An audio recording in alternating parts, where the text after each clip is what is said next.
Yeah. I mean, Huntingdon Life Sciences, for instance, is almost impossible to deal in.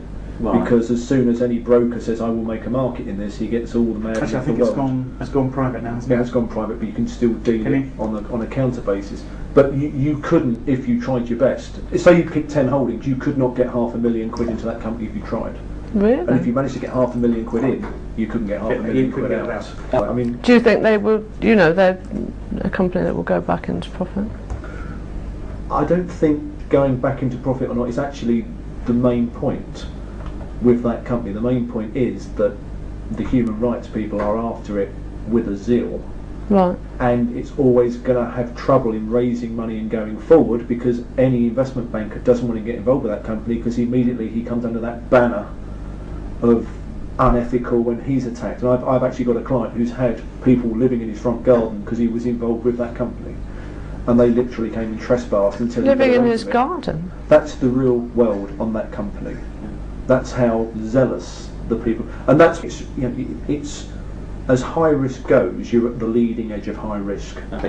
If you had to go between a Lan or Huntingdon, which I'd buy neither. I'd stay in cash. Really? If it was my money, I wouldn't touch those two if my life depended. That's a very personal view.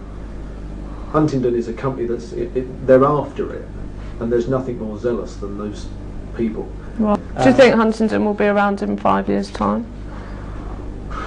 I don't know enough about it to be able to comment. I think that the issue with Huntingdon is much bigger than actually whether it's a good company or whether it's not. Yeah. They seem to have, because of its work on dogs and the way it's using animals, it's got everybody against it. And in the States there's a massive lobby. Over here there's a massive lobby, so much so the chief executive got attacked outside of his home. I know, I saw that in the paper. You know, when that sort of thing happens, that's why they had to take it private. No bank would deal with it. Right. They can't get lending facilities because no bank will lend to them, because if they did, they had pickets outside of their front door.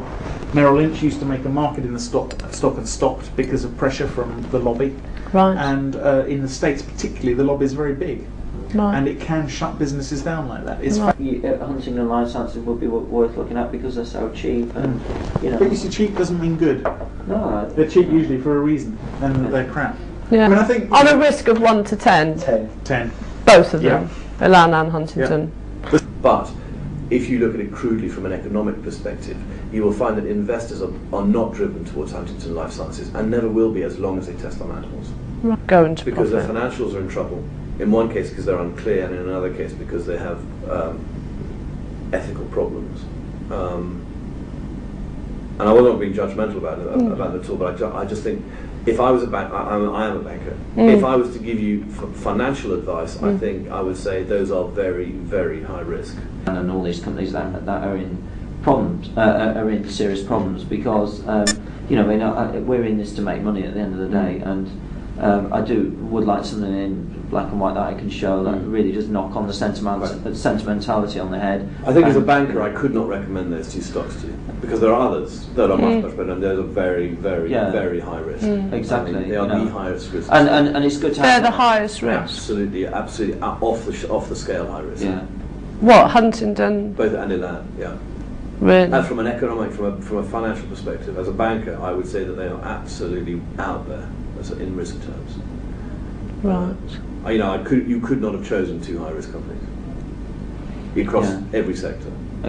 So, I mean, Huntingdon Life Sciences was a company I think that they felt was far too high risk to cover, because I spoke about this at the analyst yesterday. Right. That who felt was too high risk? Generally, the bank felt was because of the risk factors. Right.